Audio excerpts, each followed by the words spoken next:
Достар, ассалаумалейкум. Біз шамалғандамыз әлі. Осындай жылқы бордақылайтын қораны тауып келдік. Қазір ішіне кіреміз. Осындай шлакоблоктан жасалған мына жері шөп сақтайтын орын екен. Ұзын турасы 15-те 11 метр. Қазір ішіне кірейік. Осы қораның егесінің аты Мақсат екен. Мақсат, ассалаумалейкум. Ассалаумалейкум. Бізді осындай шақырғаныңыз үшін рахмет.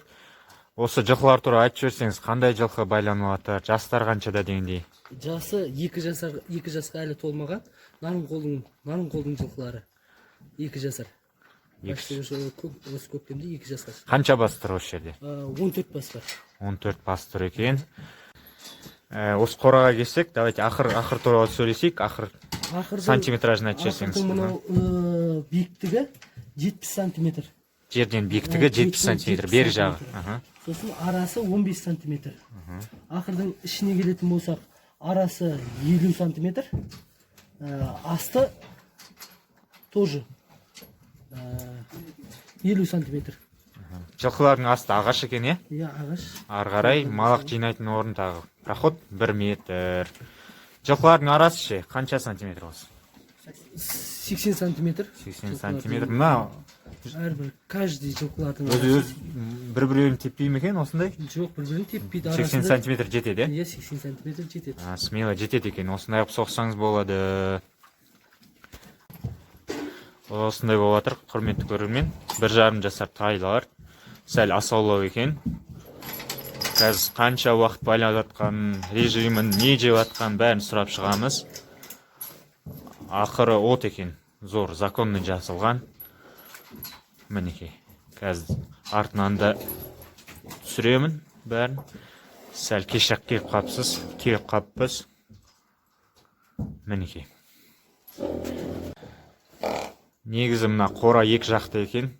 26 бас осындай жылқы сияды екен. Мына жағында бір 3-4 жасты жылқы тұр екен. Бұл да мыналармен бірге кірген, бірақ өте семіз екен. Енді Мақсат, осы жылқыларды қай жерден алдыңыз? Бұл жылқыларды Маловодныйдан алдым. Нарынқолдың жылқылары, Нарынқолдың жігіттері алып сатты. 230-дан бастап алды 400-ге дейін барды. Мына сол жақтағы жылқы шығар, иә, 400 мың. Бағанағы семіз көрсеткен жылқы 400 мыңға айналды. 230, 235, 250, 260-тан келді. Жем салып қойыпсыз. Режим туралы сөйлесек, қандай режим? Қалай бағып жатсыздар? Режим таңертең сағат 7-де арпа беріледі, сосын су беріледі. Сағат 10-да шөп беріледі, су беріледі. Одан кейін 12-де кебек беріледі. Сағат одан кейін 3-те, түскі 3-те шөп беріледі. Одан кейін ақшамның кезінде 5-те кебек беріледі. Кешкі сағат 10-да арпа беріледі. Осындай.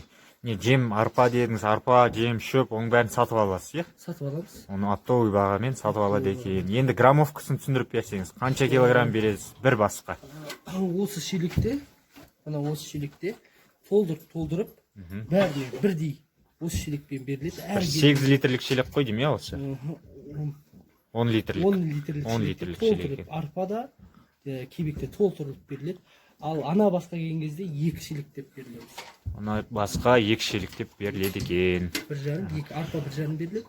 Кебек 2 шелек. Шөп туралы қанша береді шөпті? Примерно қандай көлем? Аздап бересіз қой дейм, е?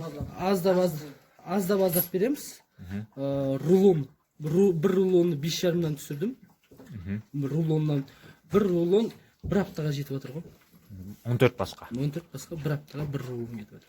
Қазір рулонды көрсетейік. Достар, рулон деген осындай болады. Шамамен қанша килограмм мынау? 300-дің үстінде шығар, е? Килограмма бір рулонның? Жоқ. 100 бар. Бұл кәдімгі шөп, е? Жоңышқа емес, шөп. Жоңышқа аралас.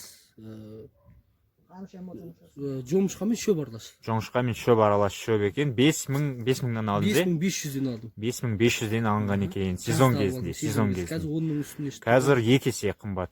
Сондықтан достар жазда дайындалу керек қысқа. Жылқылардың арты қазір көрсетіп жіберейік. Мына жылқылар уже қанша болды байланғанына? Уже жылқыларға 3 ай толып жатыр. 3 айға жуықтады. Жылқылар уже қазылыға бармақ береді. Мен өзім жілікпен айналсам, осы Алматыда жілік сатам.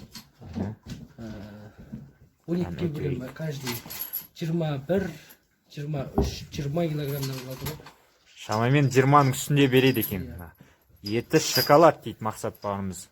Қазір енді қашан сойылатсыздар? Қай күндер сойылады мына жылқылар? 3 ай болды дедіңіз, сол 3 ай тағы бір айдай тұра ма, жоқ әлі? Жоқ, уже сойуды бастап жатырмын, сойылып келіп жатыр жылқылар. Құрметті бауырлар, тағы да бір жарнама сіздерге. Осы мақсат бауырымыз үйге дейін жеткізіп тастайды екен. Жылқымен айналысқан 3 жылдай болды. Ең бастысы авторитет. Так что смело хабарлассаңыз болады. Номерді экранда көріп тұрсыздар.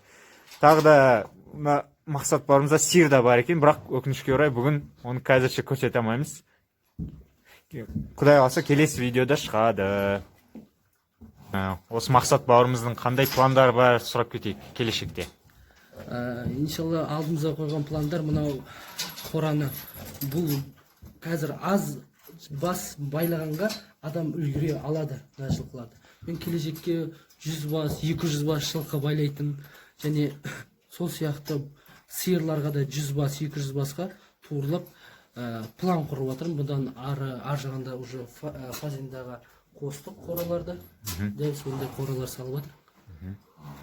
Енді негізі мына 14 басқа бір адам үлгере ма? Қарап дегендей бәріне. Мынау режимде 14 бас, 20 басқа үлгереді. Ал мына режим емес, ар жақта мен қора фазендан салғам, 100 басқа бір адам қарайтын. 100 бас. 100 бас, 120 басқа бір адам жалғыз өзі қарауға стол береді. Суды ұмытып қаппыз. Су қалай беріледі? Шелектеп па? Су шелектеп беріледі. Кран бәрі бар, су бар, как положено. Рахмет, мақсат бауырымызға үлкен рахмет. Мыңдаған лайк қояйық, комментарий жазайық, кеңес берейік. Кемшілік көрсеңіз, тағы да мақсат бауырымыздан жастарға, біз сияқты енді бастап жатқан жастарға қандай кеңес бере аласыз? Жастарға кеңесім, бұл малмен айналысқаннан кейін бұны қоп қойып адам қарайды деп өзі бөлек жұмыстармен жүруге болмайды. Бұл малға қарап, өзіңде жүрекпен қарап жүрмесең, малың ауырады. Интерес болу керек, интерес. Малың онша салмақ бермейді. Малға өзің қарап, қай жері неғып тұр, мынау су көп ішеді-ау, мынаған осыған суды көп деп беріп, мынау жемді аз жеп жатыр, мына сәл жемді қосу керек деп өз басында қарап жүрсең, малдарың өседі. Енді давайте қорытындай салайық. Мына тайлар 3 ай бұрын Маловодный базарынан алынды. 3 ай бойы арпа мен кебек және де шөп жоңышқа жеп отыр. Ең алды қанша береді? Қанша килограмм береді деп ойлайсыз? Ең алды, ең арта дегендей. Алды 400 келіге барады. Мына жылқымыз 400 кило болатын сияқты. Құдай қаласа. 400 кило деп отырып. Енді тайлар ше, тайлар. Тайлар арты 200, 300-ге дейін барады ғой мына тайларымыз. Үлкен деген тайлар мыналар, 300-ге дейін барады. Өкінішке орай қараңғы болып қалды, толығымен көрсете алмай қалдық. Осындай бәрімізге қызық, осындай тай бордақылап қанша пайда табуға болатыны. Есепте көрейік, 230 мың ең артқы тай, 200 килограмм ет беріп жатыр. Шығыны күнделікті 700-800 теңге, 3 айға көбейтсек 75 мың теңге орташа есеппен. 75 плюс 230 болады 310 мың теңге. Бөлеміз 200 килограммға болады 1550 теңге. Бұл еттің себестоимости, өзінің құны. Енді қаншаға сатуға болатын өз өнеріңізбен байланысты. Кейбіреулер 2700-ге дейін сатып жатыр. Орташа есеппен 2000-2100 жіліктеп сатқан.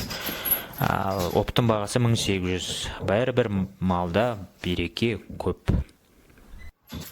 Так, достар, қора осындай болды. Кімде-кім осындай елмен опытымен бөлсем десе, халыққа пример болам десе, маған WhatsApp номері хабарласыңыздар.